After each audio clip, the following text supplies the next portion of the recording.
देवभूमि में शारदीय नवरात्रि की धूम देखने को मिल रही है और मंदिरों में भक्तों का भारी उत्साह चरम पर है। सुबह से ही श्रद्धालु पूजा अर्चना में जुटे हुए हैं और मंदिरों में भारी संख्या में भक्तों की भीड़ उमड़ी हुई है। सुबह से ही श्रद्धालु पूजा पाठ और अर्चना में जुटे हुए हैं। बता दें कि देश के हर हिस्से में नवरात्रि की धूम देखने को मिल रही है। लोग अलग अलग तरीकों से देवी की आराधना कर रहे हैं। हरिद्वार में शारदीय नवरात्रि की शुरुआत के दौरान मंदिरों में भक्तों का उत्साह चरम पर देखने को मिल रहा है।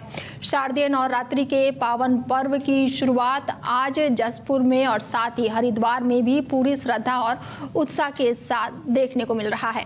नवरात्रि का पहला दिन मां शैलपुत्री को समर्पित रहा और सुबह से ही श्रद्धालु पूजा अर्चना में जुटे हुए हैं और प्राचीन माया देवी मंदिर में श्रद्धालुओं की भारी भीड़ उमड़ी, तो वहीं प्राचीन काली माता मंदिर में भी भारी संख्या में भक्तों की भीड़ उमड़ी हुई है। मंदिर परिसर में विशेष पूजा हवन का आयोजन किया गया है, जिससे कि वातावरण पूरी तरह से भक्तिमय हो गया है। स्थानीय लोगों के अनुसार काली माता मंदिर जसपुर का एक प्राचीन और आस्था का केंद्र माना जाता है और नवरात्रि के पहले ही दिन भक्तों में ये पूरी तरह से पर्व धूमधाम से मनाया जा रहा है। पूरे क्षेत्र में धार्मिक रौनक और ऊर्जा का संचार देखने को मिल रहा है। नवरात्रि का पहला दिन मां शैलपुत्री को समर्पित है और सुबह से ही लोग पूजा अर्चना कर रहे हैं। बता दें कि प्राचीन माया देवी मंदिर में श्रद्धालुओं की भारी भीड़ देखने को मिल रही है। मंदिर परिसर में विशेष पूजा और हवन का भी आयोजन किया गया है। माया देवी मंदिर हरिद्वार का सबसे प्राचीन मंदिर माना जाता है और नवरात्र के पहले दिन पूरे क्षेत्र का माहौल पूरी तरह से भक्तिमय हुआ है। बता दें कि पूरे देश में नवरात्रि का महोत्सव पूरे ही धूमधाम से मनाया जा रहा है। इसके साथ ही नवरात्रि के पहले दिन क्षेत्र में पूरी तरह से माहौल भक्तिमय हुआ पड़ा है। माया देवी मंदिर में हरिद्वार का सबसे प्राचीन मंदिर ये माना जाता है, जहां पर भक्तों का तांता लगा हुआ है। दो तस्वीरें आपको हम दिखा रहे हैं, जहां पर एक जसपुर से है और एक हरिद्वार से आपको दिखा रहे हैं। दोनों तस्वीरों में आप देख सकते हैं कि किस तरह से भक्त पूरी तरह से भक्तिमय दिखाई दे रहे हैं और श्रद्धालुओं की भीड़ लगी हुई है और हर कोई माता के जयकारों से पूरी तरह से माहौल गूंज उठा है। स्थानीय लोगों का कहना है कि काली माता मंदिर जसपुर का एक प्राचीन और आस्था का केंद्र है। नवरात्र के पहले दिन ही माता के मंदिर में भक्तों की भीड़ देखने को मिल रही है।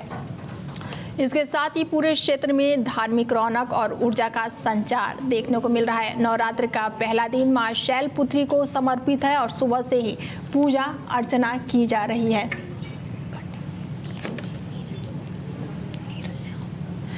चलिए इस खबर पर ज़्यादा जानकारी के साथ पंडित जी हमारे साथ जुड़ चुके हैं और उनसे जानते हैं कि माता को पहले दिन नवरात्रि में माता को कैसे खुश करें। पंडित जी बहुत बहुत स्वागत है आपका हमारे चैनल में। जय श्री राधे। नवरात्रि की शुरुआत हो चुकी है और सबसे पहले तो मेरा सवाल यही है कि माता को खुश करने के लिए भक्त कैसे पूजा अर्चना करें कि माता खुश हो जाए। देखिए, सबसे पहली बात है कि माँ की पूजा भाव से होती है और सभी भक्तों से प्रार्थना है, अनुरोध है कि माँ की पूजा भाव से करें और माँ को सबसे ज्यादा प्रिय जो है भाव है।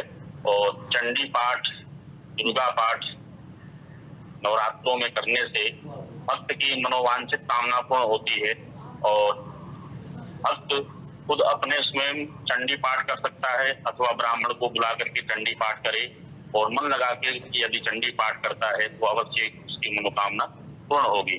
तो नवरात्रों में चंडी पाठ का बहुत विशेष महत्व है।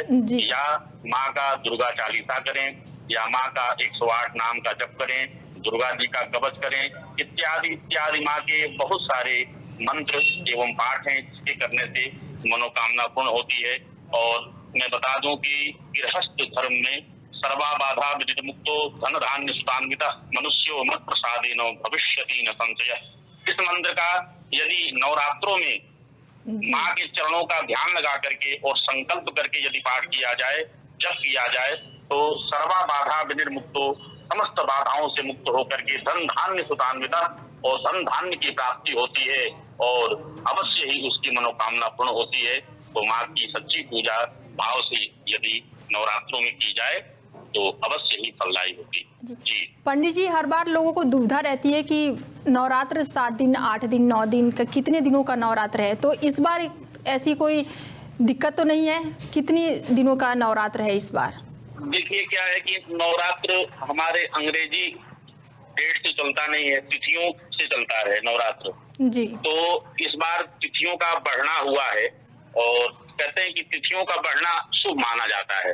यदि तिथि बढ़ती है तो तिथियों का बढ़ना शुभ माना जाता है, इसीलिए इस बार नवरात्र की वृद्धि हुई है। और नवरात्र का वृद्धि संवत और आने वाला साल के लिए बहुत ही शुभ कारक होता है। तो नवरात्र 9 दिन का ही माना जाता है, कभी कभी 8 दिन का होता है, कभी कभी 10 दिन का भी हो जाता है। तो वृद्धि कर्म, किसी का वृद्धि कर्म शुभ मानते हैं, तो इस बार वृद्धि कर्म है जी। तो इस बार नवरात्रि 8 दिनों की है या 9 दिनों की या पूरे 10 दिनों की है? इस बार 10 दिनों का नवरात्र है, लगभग 9 दिन से ज्यादा। अच्छा पंडित जी, ग्रह नक्षत्र के हिसाब से ये नवरात्र कैसी है? देखिए, ग्रह नक्षत्रों के हिसाब से नवरात्र बहुत ही शुभ कारक है। और देखा जाए कि कभी भी किसी भी संवत में यदि नवरात्र बढ़ता है, वृद्धि कर्म होता है, तो वो बड़ा साल आने वाला जो वर्ष होता है बड़ा शुभ होता है। अभी देखिए ये नवरात्र वृद्धि कर्म में है, तो जीएसटी में कटौती हुई है, काफी लोगों को फायदा हुआ है। और हमारा जो समाज है, हमारे भारतवर्ष के जो लोग हैं और सुख समृद्धि शांति की प्राप्ति करेंगे। तो वृद्धि कर्म नवरात्रों के बढ़ने से अच्छा माना जाता है, शुभ माना जाता है। बहुत बहुत शुक्रिया पंडित जी तमाम जानकारी के लिए। नवरात्रि में बता दें कि भक्तों की भीड़ देखने को मिल रही है। शारदीय नवरात्रि की शुरुआत हो चुकी है और इस दौरान भक्तों का मंदिरों में तांता लगा हुआ है और हर तरफ पूरी तरह से भक्तिमय हुआ पड़ा है।